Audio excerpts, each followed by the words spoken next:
Hello ladies and gentlemen, it would seem, amazingly, yes that's right, that the embargo for Antlers has now been released. Everyone can talk about their reviews, their thoughts, their in-depth thoughts about Antlers. Now this is a movie, you guys know, long-time subscribers, I've been really looking forward to this film. I love me some horror. I absolutely adore my horror. And I've been very much excited for this film. From that first trailer, it looked beautifully made. And it looked just eerie enough. So I'm really looking forward to going through some of these reviews. Now I can tell already, from some of the sort of subtitle headlines of these reviews, there are some spoilers. Right? Now, if you've watched the trailers, it doesn't seem like any of this is going to be groundbreaking in terms of the spoilers. Like, a lot of it seems fairly obvious and fairly apparent if you've watched the trailers and you know the story that this is actually adapted from. But I do have to warn you, there are some spoilers, so please do click off the video. Now, that being said, ladies and gentlemen, I know a lot of you guys haven't been getting notifications. I know that because loads of guys keep saying, have you, Mr. H, have you reviewed The Night House? I'm like, yeah, months ago. Mr. H, your thoughts on this? Did a video on it yesterday. Please do check that your bell notifications are set to on. Failing that, please do follow me on Twitter and Instagram at Mr. H Reviews. And if you want to support further, we've got Patreon, which is in the description box. You get some really good benefits for that, as well as memberships on the channel. Check it out. I also have a second channel you can find down below. But let's dive into it. Now, the first review is actually courtesy of The Hollywood Reporter. So let's just slide this over here.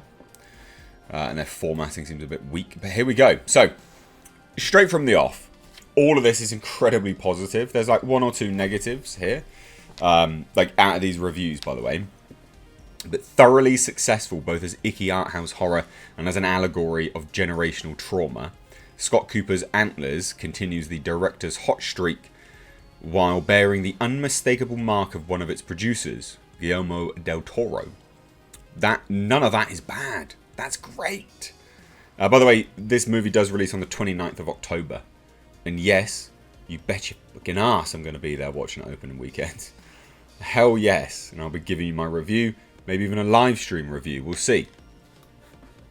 Now, adapted from a short story by Nick Antosca, one of the three screenwriters here. So that's great that the short story, the writer was actually brought on board as a screenwriter. Big props to that. Now, it watches as an ancient, malevolent monster terrorizes a small community already racked by drugs and despair. Child actor Jeremy T. Thomas impresses in his first lead performance. So that's good. That's really reassuring. I'm so sick of child actors. I dislike them very much. Generally speaking, to me, the sign of a good child actor is that they don't annoy me. Good that this is an impressive child actor. Kudos, right? Now, his first lead performance, a haunted turn embodying the picture's deepest conflicts about family, duty, and self-preservation. It's sounding good. Thomas's Lucas is a 12-year-old shouldering terrible responsibility. His father, a single parent who cooks meth in an abandoned Oregon coal mine, has undergone a frightening transformation and must now be kept under lock and key so he can't harm Lucas, lest he escape and feed on townsfolk. He eats roadkill and small animals that the boy traps. Is a Wendigo.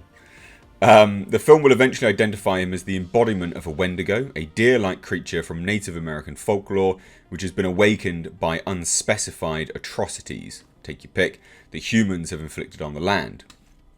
I quite like that. Because isn't the Wendigo normally like that which feeds on human flesh and then sort of goes mental from there? But then I guess there's, many different forms of it. Potentially, I don't know. Anyway, whatever.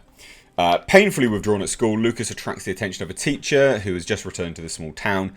After a long absence, Kerry Russell's Julia endured domestic horrors of her own as a child and fled as soon as she could. Kid brother Paul, Jesse Plemons, aka Fat Damon, was stuck with their abusive father, then grew up to be the town's sheriff. Julia can't miss the signs that Lucas is being abused and sets out to save him, even if her principal and her brother think there's not enough evidence to intervene. Who could look at the terrifying images the boy keeps scrawling in his notebook and not immediately summon help? Yeah, sure. Now, here we go. So we see a bit less of the Wendigo than we've seen of some other creatures in Del Toro's films. That's fine. That's really positive. You know, we don't need to see it. The beauty of horror is that which we don't know. It's the fear of the unknown. You'll likely remember him as a mess of horns moving through shadows, not in the detailed way one recalls the faun or the pale man of Pan's Labyrinth, and in important ways the beast is scariest before it sprouts those horns. Scott Hayes, playing Lucas's father, before he is fully transformed, is a monstrous and pathetic, but still capable of commanding his son's loyalty. So it sounds like it really does play on actual child abuse there. Sort of mental child abuse. I like that. Psychological child abuse. I think that's really interesting. I don't like it, but I like the fact that it's playing on it. I think that's interesting. Now, anyway, so here we go. We get exceptional cinematography by Florian Hofmeister and Javier Navarrete's subtle score round out a package sure to appeal to those non-horror buffs who've embraced scary movies like Hereditary. Given the breadth of Cooper's work to date, ranging from true crime and historical epics to the intimate musical portrait in Crazy Heart, it seems highly unlikely he'll latch on to this genre in the way Hereditary Helmer Ariasta has. But it will be a shame if he and Del Toro don't collaborate again somewhere down the road. That is nothing but positive. That sounds so bloody good. Ah, so good. Yes. And then we get there. I can't fucking wait for this film. Antlers review, right? So we've got quite in-depth on it. We'll read the first paragraph, then the closing paragraph, which will sort of give you its round-out appeal, right? As movie title go, Antlers seems ready-made for one or two holidays, either Christmas or Halloween, and it's kind of a shame to see it squandered on the latter. That's a shame. This is the sort of middle of the ground. Now, what is some enterprising filmmaker supposed to call his revisionist Rudolph story when the time comes? The names are somewhat less obvious fit for director Scott Cooper's somber, character-centric stab at supernatural horror, although it makes sense once you realise that this slow-burn, Oregon-set monster movie is centred on the Native American Wendigo legend. I mean, we all knew that from watching the trailers. Are you a bit whacked in the brain otherwise? Whereby an evil spirit possesses people and transforms them into deadly elk-horned creatures with an appetite for human flesh, in this iteration at least. Cooper has dabbled in many a genre across his 5 movie directing career, although there's been a consistent darkness to it all that puts horror squarely in his wheelhouse. Executed with style and perhaps a bit too much self-importance, his work has traditionally focused on the fault lines of the American condition, be it violence, black mass, racism, hostiles, or addiction, Crazy Heart. Black Mass. I think Black Mass was with Johnny Depp, wasn't it? That was great, if I remember rightly. And all of those themes come crashing together here to chilling effect. So that's great.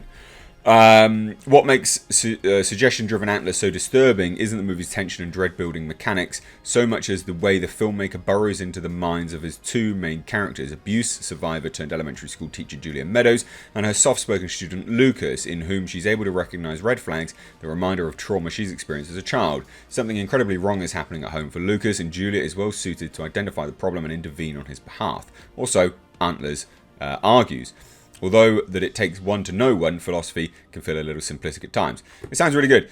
We'll get to sort of their closing thoughts, right? It becomes a genre necessity that movies like this can never entirely kill the monster, but it would be a mistake to misread the ending as a crass sequel setup. Just look at what Julia has forced Lucas to do and now considers what's asked of her. And they didn't really go through there. My bad. Normally, Variety is normally pretty good at this. They close out their reviews with their sort of round out thoughts. But never mind. The rap. Okay. The rap here. Lots of people, like, is there a filmmaker alive who takes himself more seriously than Scott Cooper? Judging from his movies, it seems unlikely. Nothing wrong with that. Nothing wrong with that at all. Nothing wrong with that at all. But every film since has been more of a humorless affair than the previous one, and Antlers, his latest, is no exception. Based on Nick Antosca's short story The Quiet Boy, and adapted by Antosca C. Henry Chasen and Cooper himself, the film takes on a boreal monster movie and turns it into a meditation of generational trauma. I really like the sound of this. I really like the sound of this. So here we go. That said, Cooper leads the viewer to important details through his camera movements that would be expressed by a lesser filmmaker through exposition. He dwarfs characters in frames and places them in off-kilter positions to show their discomfort or vulnerability without ever becoming theatrical or self-indulgent. Simultaneously, the script unveils its connections between past and present, myth and reality with an almost mathematical precision, as the choices the characters make alternately reflect the regret they feel or redemption they seek. Fuck, I cannot get enough of this. This sounds so good.